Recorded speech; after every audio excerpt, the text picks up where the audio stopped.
Assalamu alaikum madada na makaka, wazee kwa vijana. Hi guys, welcome back to Apushapul channel, and I'm your host today, Apushapul Ruben. And today's topic is in a form of a question, and we're asking, are you ready for Mukhisa Kituyi? That's a question. But to answer that question, we also have other questions that will lead in our discussion today. And one of the question, among the question, I only have 5 questions. Is it the end of the Deputy President William Samoei Ruto? Number 2, is it right to fight the government while you are in the government? Then, of course, our main question is, are you ready for the referendum? What has the 2010 constitution helped or benefited Kenyans? And who is Mukhisa Kituyi? What does he owe Kenyans? So about Mukhisa Kituyi, we'll talk about a brief history about him. We also have what he has achieved, his leadership, where he is right now. And finally, ask Kenyans if they are ready for his reign. So it is an open discussion. And finally, we're asking what's left for the next 24 months, or what is left for the next 24 months politically. So we'll be discussing in the next 24 months, before we go to August in 2022, what are we going to discuss? What are Kenyans thinking about their elections in 2022? Now, let us go back to our first question about the Deputy President William Ruto. Of course, we all know and we understand that the Deputy President, as many people think, they say that he has been left aside. Of course, I don't know if this is true. And with that, I believe it's not a matter of conflict of interest. It's just a matter of you being in a better limelight, of you getting out of trouble with other people. And of course, Ruto fighting the government, I guess, has nothing to do with the 2022 politics. He just wants to gain relevance and publicity. We all know that. Of course, we know Ruto is someone who just runs for publicity, whether negative or positive. For him, publicity is publicity. He doesn't care. So even if you tarnish his name in another way, so long as his name is on the newspaper, his name is in the media, he doesn't care, so long as people get to hear of him. So even if he opposes the government in which he is, he's right, he's doing the best thing, because now we are supposed to question someone who had believed that now, it's not that we just have to believe on someone else to be questioning the government on our behalf, that we just have an official opposition leader. Oh no, let us not run politics in that manner. Anybody, including the government itself, can be critical of the same government, leave alone the opposition acting as a watchdog. That is just an opportunity they gave themselves to act as watchdogs. But that's not their role. The government should advocate for their own sins, and they should now think twice before they do something. And of course, as we've said, we shall talk about referendum. This is the biggest issue now, the biggest scam. Do you know how much that referendum is going to cost? If you remember the amount that 2017 elections cost, then it is the same. It is 12 billion. I don't know if you have the money, but recently I heard the Honorable Raila Odinga saying that there is money for that. I know there is money. Money has been stolen, but perhaps some money has been set aside for this referendum. I don't know, but I know he said that very soon IBC should prepare for referendum. Of course, I don't deny that. But where will this money come from?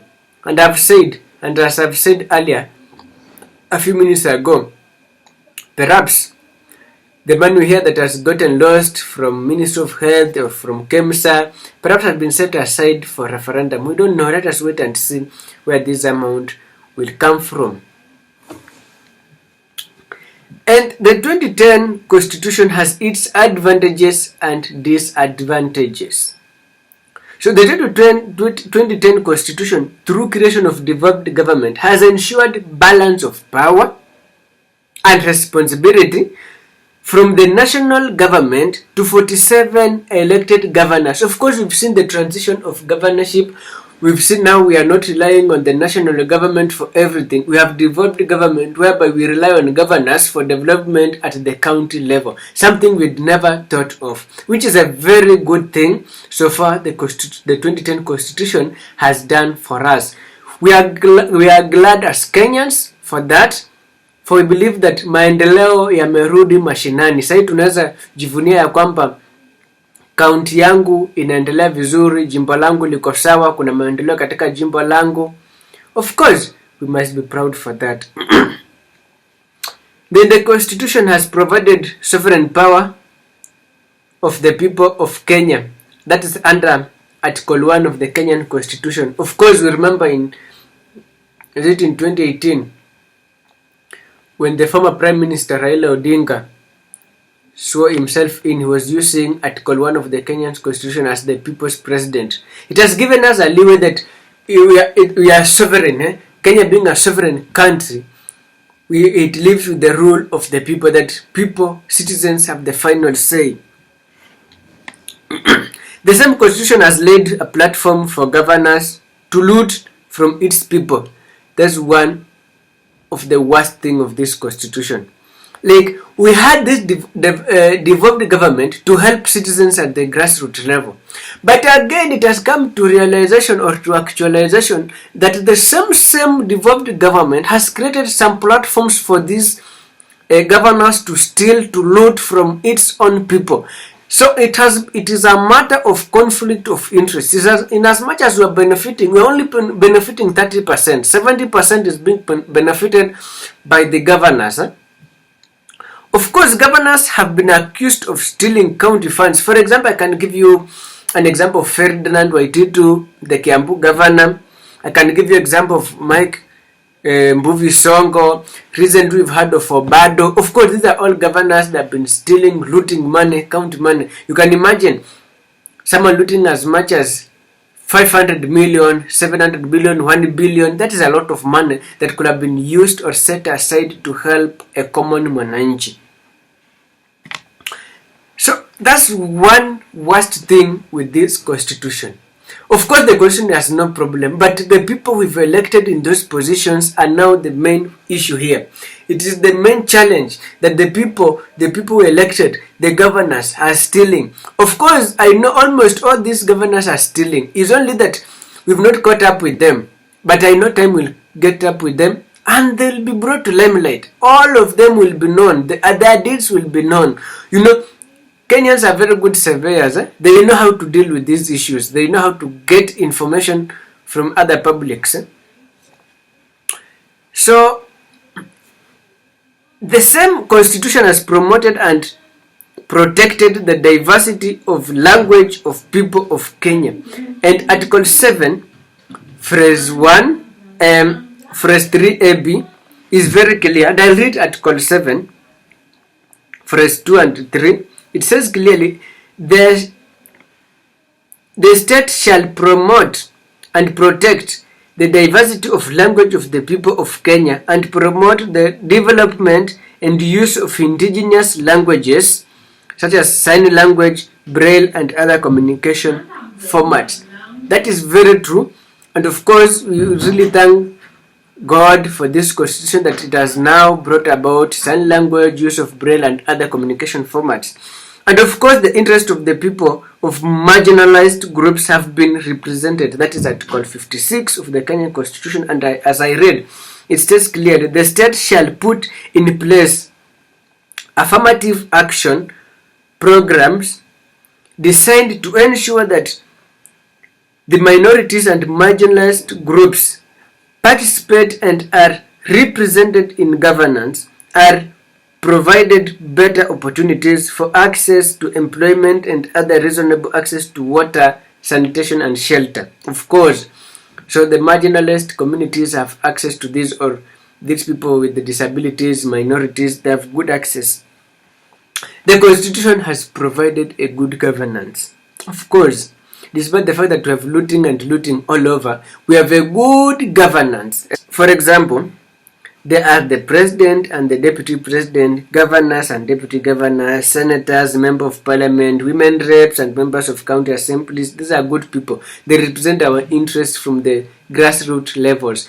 And of course, we must say heko for the for the 2010 Kenyan constitution is a good thing, but of course it is burdening Kenyans, as we shall see as we move on.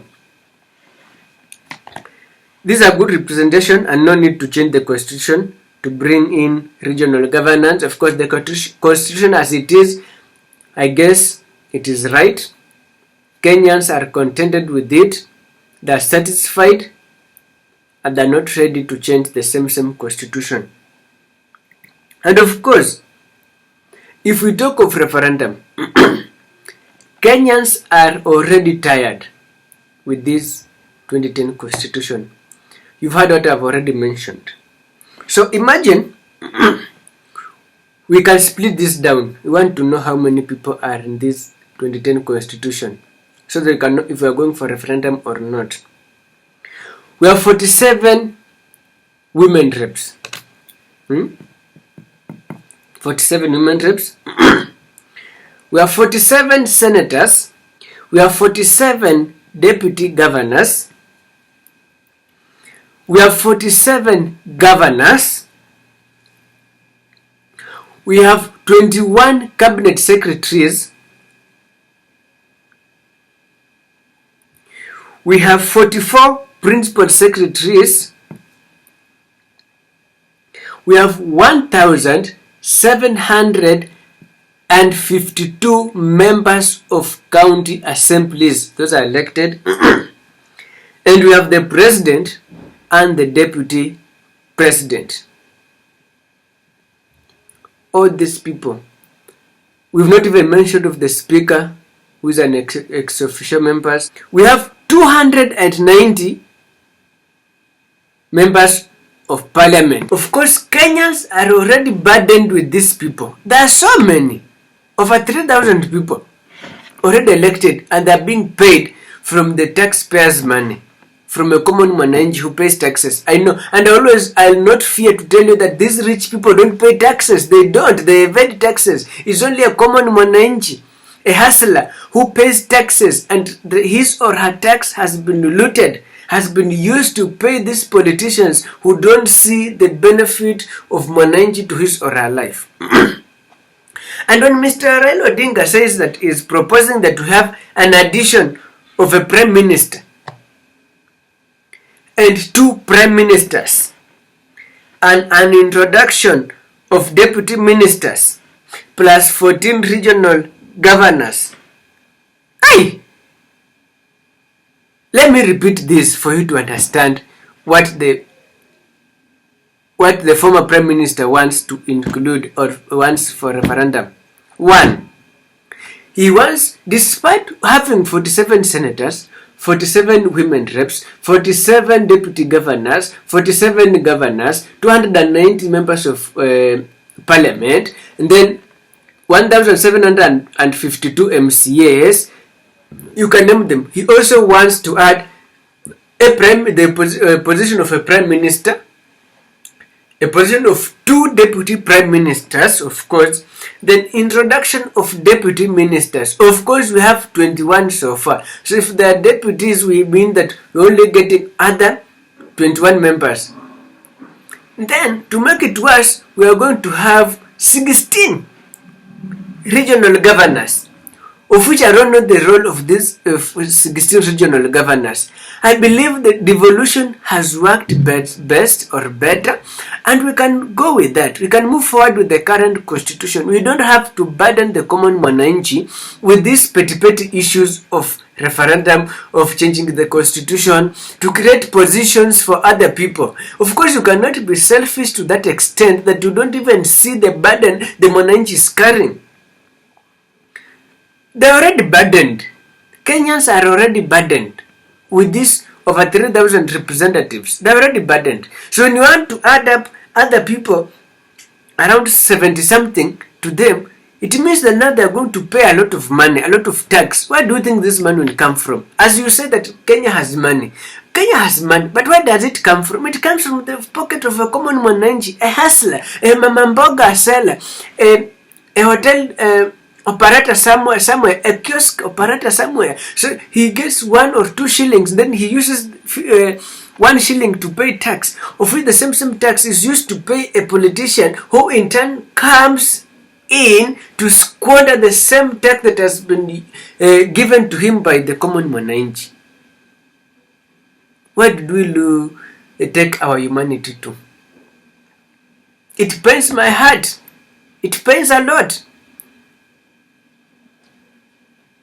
And Kenyans are watching.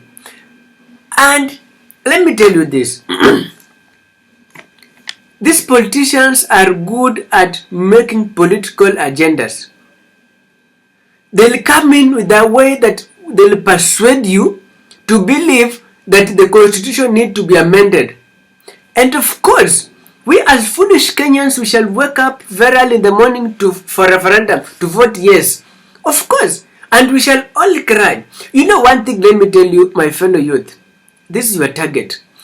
What politicians do is to pick one thing and they run up and down telling you that this is behind this is behind this. But of course, that is not the reality. That is not the reality. Let me tell you this. Kenyans have not been informed about these 16 regional governors that are in this BBI proposal. Kenyans have not been informed about the 21 deputy ministers in this BBI proposal. Whatever they have been just told is inclusivity. Inclusivity. And of course now when Kenyans think that, oh, we shall be inclusive, that when you lose you can also be joining government, you will vote yes, because you've not read the entire story. And of course they know that because if they give you that book you will read, they have to come in with the information generated and cooked digits and information to give to you so that you believe that whatever they have said is true and is only truth. I'm here to educate you Kenyans. You should always learn to read something. Can you ask for those documents from your leaders? Question them. And I will always tell you, question your political leaders. They live next to you. They don't live in heaven. They live next to you. Reach out to them. So by increasing these positions, hey, wananchi, ni wakati umefika tuseme ya kwamba hatuhitaji mzigo mwingine tena. Huu mzigo tulionao umetosha. Manake tumechoshwa. Ushuru tutalipa, tutaendelea kulipa, and of course still mentioning on the issue of referendum. The budget allocation was the budget for 2020-2021 was read in June.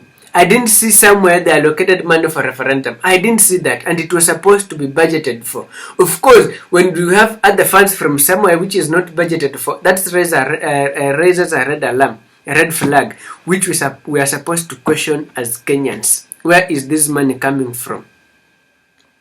Yet, we are people dying of hunger.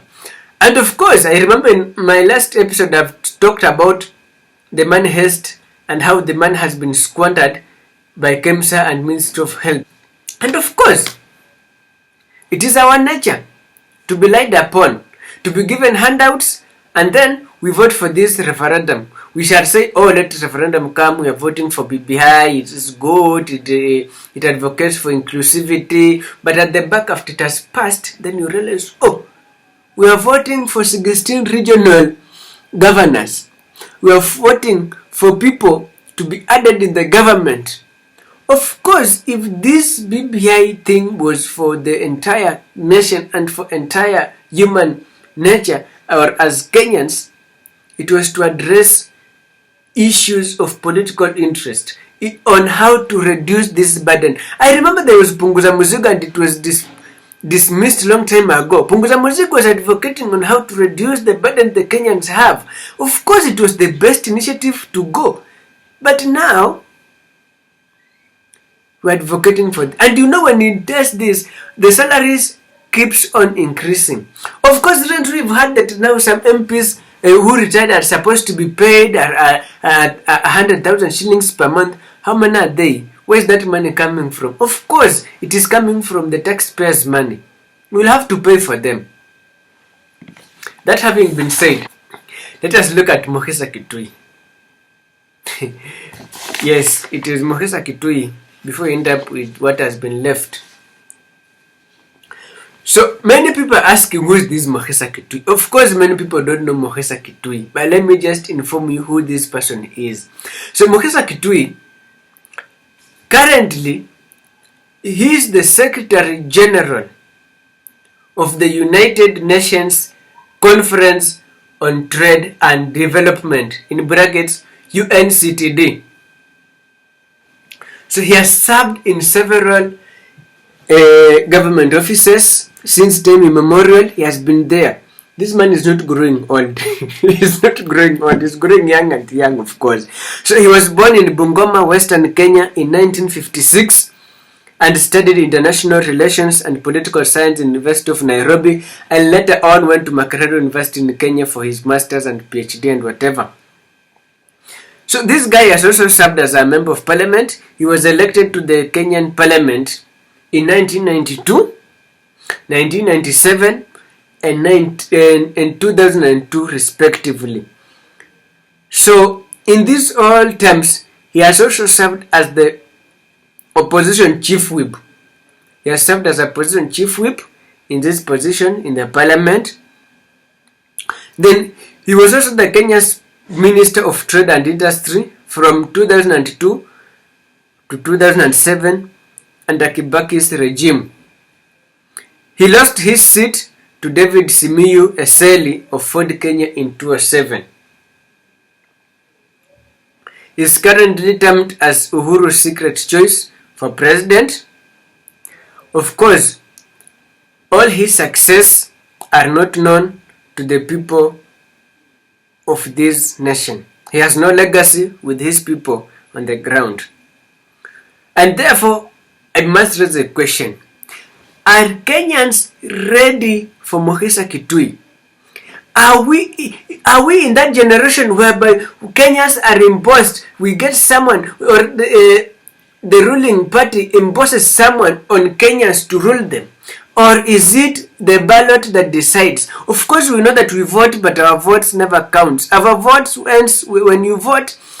Your vote will end at the governor. But with the president, it goes to someone else who decides who must be the president. Of course, we all know that. We must not deny the fact, and we must call a spade a spade. We must not call a spade a big spoon. We must differentiate between a spoon and a spade.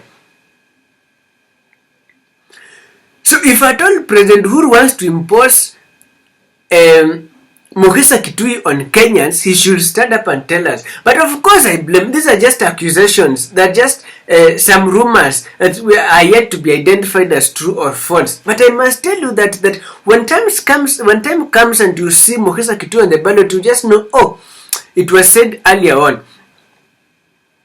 And the president cannot choose someone for 45 million Kenyans. Of course, they have the right to do it.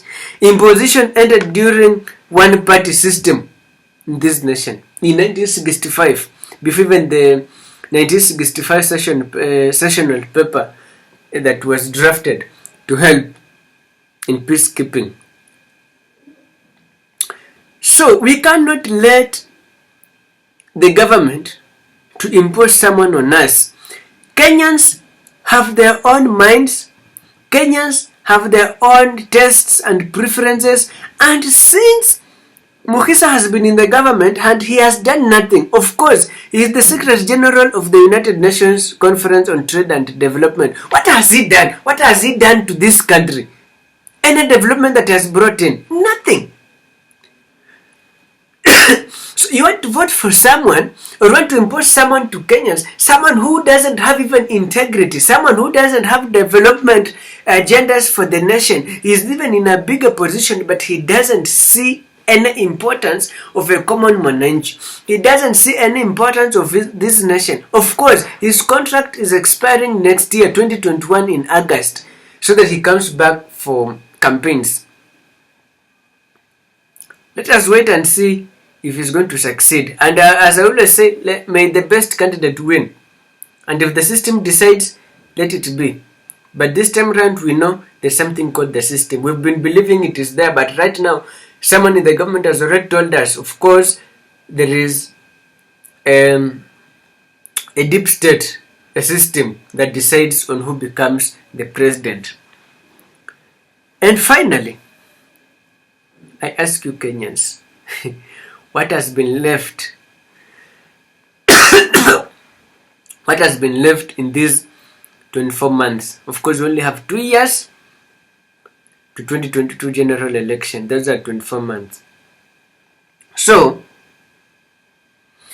the remaining 24 months is a period of our youth to venture into politics and take up those political positions. It is a period the Kenyan youth realizes that he or she has been treated as a vulnerable being of this nation. It is a high time that Kenyan youth realize that they have been treated as minorities. It is a high time that they should realize that they have been treated as people with disabilities. Yes, they have the ability to represent the interest of their fellow youth.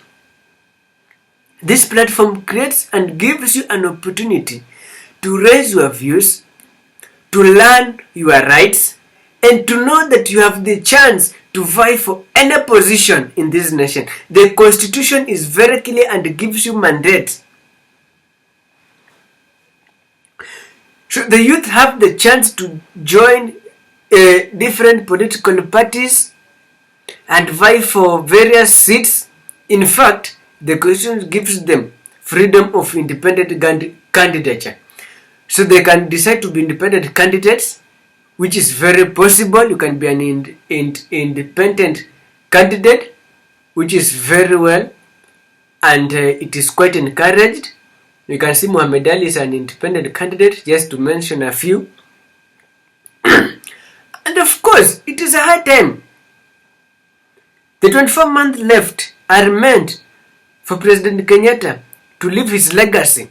He promised to fight corruption in 2018, and this must be seen in these 24 months that are remaining.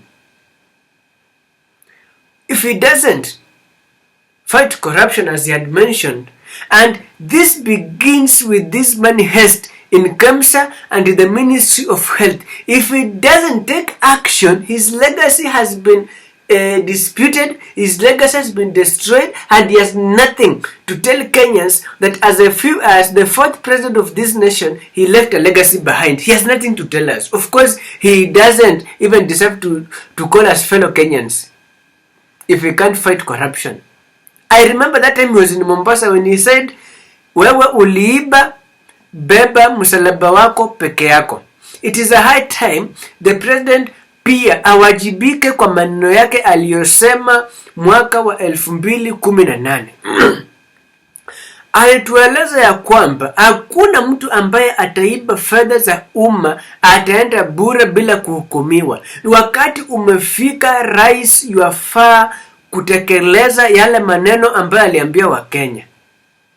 Wakenya tumesubiri, tunakutazama, tunangoja mwelekeo wako. Hata kama ingawaje umesema kwamba uchunguzi ufanywe, hata your body language is diminishing. This is not the way you said these words 2 years ago. Yeah? So tunataka ya kwamba uidhinishe. Ambia Nurdin Haji, the DPP, harakisha uchunguzi. Wacha kupeana ultimatum sijui siku 30, unakuja unapeana siku 21.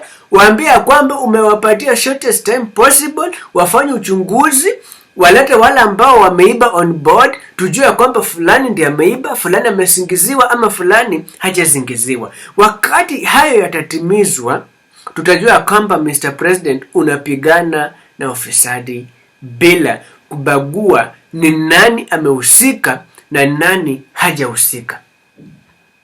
Ulisema kwamba hata akuwa mmoja wa familia yako hutaki kujua, hata akuwa rafiki yako. Kuna wakati ulisema kwamba simu zilizimwa wakati mtu anapatikana katika ufisadi, hafai kukupigia simu. The same way we want you to advocate for change in the political era. May you please, I thought when you came in for the second term, you said that you were going to fight corruption, and was like, excuse me, thank God, we are going to end corruption for the first time in this nation. Only to realize that now, of course, it has now become a money squandering regime reign in this second term of the president, that is Uhuru Kenyatta. Of course, we are waiting. We are ready for the outcome. We know people have been mentioned in corruption scandals and they are left scot-free. Nothing has been done on them, and if something has been done, then it is nothing that has been done. It is just noise all over. We are fighting corruption. We are fighting corruption by the word of mouth, but we don't take up actions to really fight corruption in the right way possible. And if you don't take care, I always say and tell you, Mr. President, you are going to lose the trust that the Kenyan citizens had put in you. You are trusted. And as I always say, I voted for you twice in 2017. When I think of that, I regret having voted twice. But I believe, once bitten, twice shy. I know where I went wrong. And that's why I don't want my fellow youth to make the same mistake again in 2022. We cannot advocate for the same mistakes. Hey, back to our 24 months. So the remaining 24 months are meant for Kenyans to change their minds from handouts to responsibility and accountability. Of course, it is a good period for Kenyans or Kenyan voters to stop thinking of political parties and think of individuals of integrity and individuals who are accountable to their own deeds and their own citizens. And of course, I will always say this. It is your responsibility in this 24 months that have been left before 2022 August, the second, I don't know, is it this second Tuesday of August 2022 when we shall be voting. It is a hard time. We look at those leaders. Of course, COVID-19 has given us a leeway to understand which political leader or which politician is really meant and is really at the heart of the Kenyan citizen. If your leader didn't turn up during these difficult times, difficult moments, then that's a leader you are supposed to throw out. That's a leader you are supposed to leave aside, not because of a political party. It's not a high time we start thinking of ODM. It's not a high time we start thinking of Jubilee. It's not a high time we start thinking of Ford Kenya. It's not time about we think of UNDP or Rainbow Party. You can name them. It's not a high time we think of Third Way Alliance. It is a high time Kenyans think of individuals who are accountable to their own deeds, who are accountable to their own citizens, leaders of integrity, leaders who know why they are voted for in those positions, leaders who know the pains of being voted for, leaders who know the pains of campaigning. Of course, the past decades have shown that people have been driven by ethnic groups, have been driven by political parties. Now, because you are in ODM, I'm going to vote for you. Because you are in Jubilee, I'm going to vote for you. Now, it is a high time that Kenyans change this mentality and just realize, oh, I have the freedom and right to vote and have to choose a leader who, in these 5 years, will represent my interest in both houses, whether it is the county government, whether it is at the national level, anywhere, or at the regional level if the BBI report or the BBI proposal have to pass. There's a responsibility lies with us. The responsibility iko kwa mikono yetu. Sisi kama wapiga kura inafaa tuamini ya kwamba sisi ndio wanaochagua viongozi wadhaifu. Viongozi ambao wametupatia shilingi 50, 100, 150 ikienda zaidi 200. Viongozi ambao wametununulia pombe ili tulete furugu. Furugu hisaidii chochote. Na vijana nimewaambia mara kadhaa, hii si mara ya kwanza. Nimewaambia ya kwamba hao viongozi wenu watakuja kuwatumia tu kama kopo la msalani. Wakisha watumia, watatoweka tena, watarudi baada ya miaka 5 kuja tena kuwatumia. Wanatumia divide and rule, kugawanyisha na kuongoza. So unapopiga ndugu yako, jua ya kwamba is because of a politician. And I've always told you, it pains me a lot nikisikia kwamba kuna kijana mahali hapendi siasa. Kuna kijana mahali hawezi fuatilia siasa. Ile hali kila kitu tunachofanya katika nchi hii, katika dunia hii, kila kitu ni siasa. Hata hapa nilipoketi, ni siasa inafanya nimeketi hapa. Hata pale ulipoketi ukinitazama, ni siasa imefanya uko pale. Na tusipozingatia siasa ya nchi hii tukufu, ni sisi wenyewe tutaendelea kulaumu viongozi wetu. Ingawaje nafaa tuwalaumu, lakini pia sisi jukumu ni letu. Kuchagua viongozi ambao wana msimamo dhabiti. Viongozi ambao watatusaidia katika siku za usoni. Si viongozi ambao watatupatia pesa leo, ikifikia baada ya wakishachaguliwa wanapotea, wanatoweka. Hapana, la hasha. Ni wakati umewadia kwa hizi miezi 24 iliyobakia. Tujipange.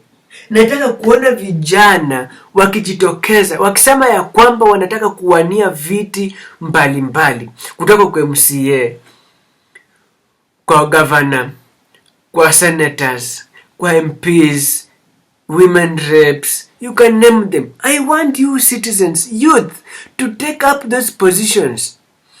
I personally have interest in the same, and when time comes I'll tell you that of course I've decided that now I'm going to vie for a particular seat, because I have to lead by an example. It is a high time that Kenyan youth come up clean.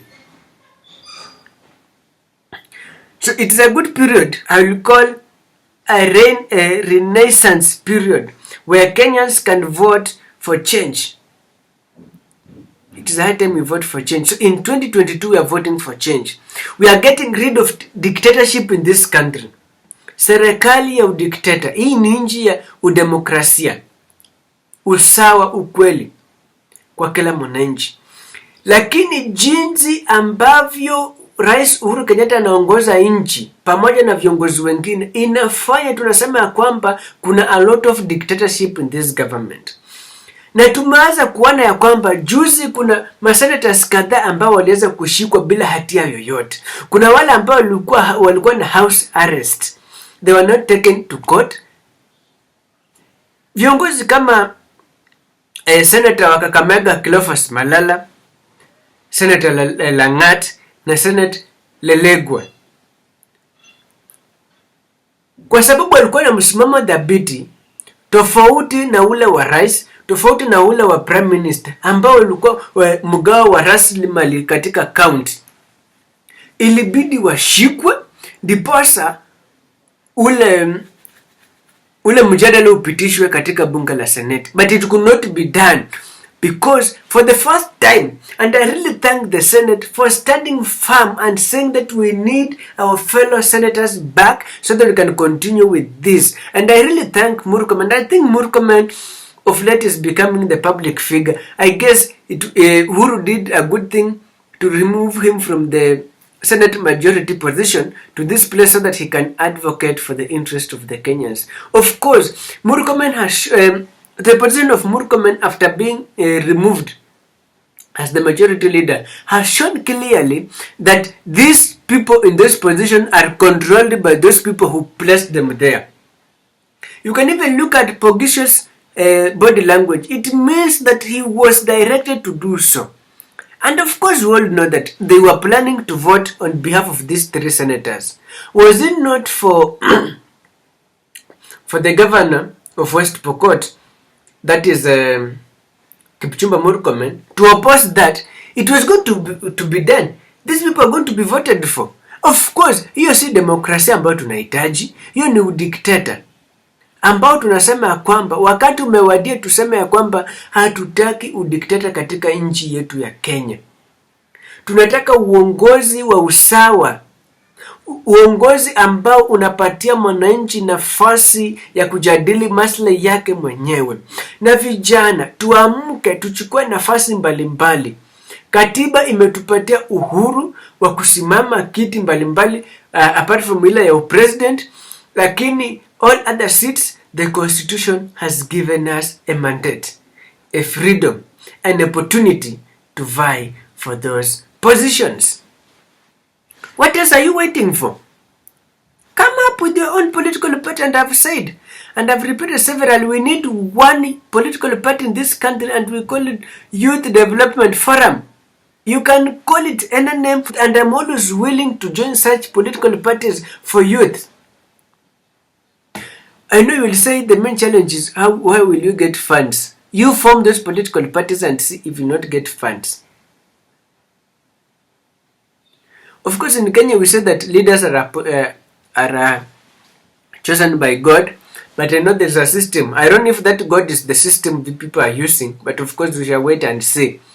So guys, I think that has been a good wrap up. I always urge you to think of your future, to think of where you want to be in 2022 or in 5 years time from now. Where do you want to be? Your vote right now. Go register as a voter. When I walk around and I hear people saying that I'm not going to vote in 2022, it pains me a lot, because you are the same person who will cry again, mulichagua mtu mgani huyu. So, for you to avoid such problems in future, tafadhalini, endeni mchukue vitambulisho, endeni mchukue kura, ama mjiandikishe wakati IEBC ama tume ya uchaguzi na mipaka itaanza kufanya usajili wa wapiga kura. Tafadhali muende mujiandikishe kama wapiga kura. Hii nchi inataka wananchi walio na msimamo dhabiti. Wananchi ambao wanaweza simama kwa umoja, usawa na haki, waseme kwamba hapa President Uhuru umeenda vibaya, hapa Raila umeenda vibaya, hapa Ruto umeenda vibaya, tunafaa tuende hivi. Na nimesema mara kadhaa ya kwamba inafaa tutafutue namna, tutafutue njia ambayo tutaweza kufikia rais, tumueleza ya kwamba haya ndio malilio yetu. Lakini ule ulinzi ambao umewekwa pale, hata ukistukania tu umepita pale, utapigwa risasi. Hata utakuwa umepita na huna nia mbaya. So the dictatorship in this nation, Moi's regime is coming back, where people are being arrested anyhow, and it raises a red alarm. Meanwhile, on that BBI thing, let us think about it. Let us reflect how many people the BBI report is proposing for us. I've told you earlier, 1 prime minister, 2 deputy prime ministers, 21 deputy ministers, and 16 regional governors. And you know, when we come up with 16 regional governors, we shall have 16 regional deputy governors.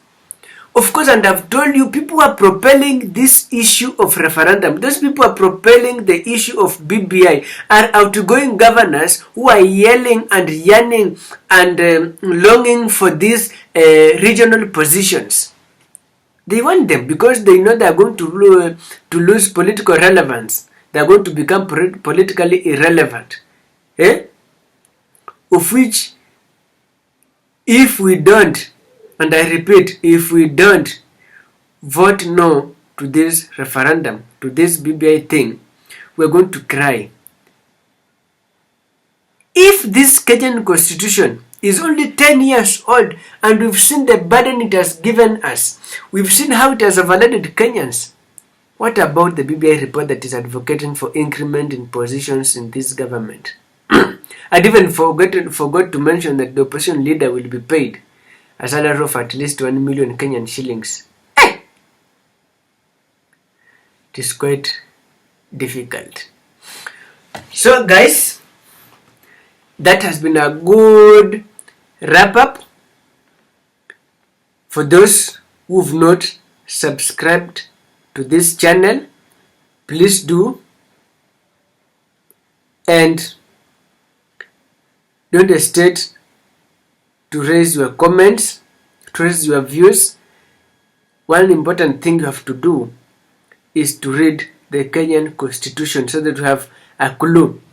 And in my next episode, I'm going to analyze chapter 1 of the Kenyan Constitution, or rather chapter 2 and 3, from chapter 1 and chapter 2 and chapter 3 of the Kenyan Constitution, so that we get to understand what is in it for us. Thank you guys. I look forward to seeing you again in my next episode. Please, I want you to do only 4 things. Number 1, like, share, comment, and most importantly, subscribe for more videos.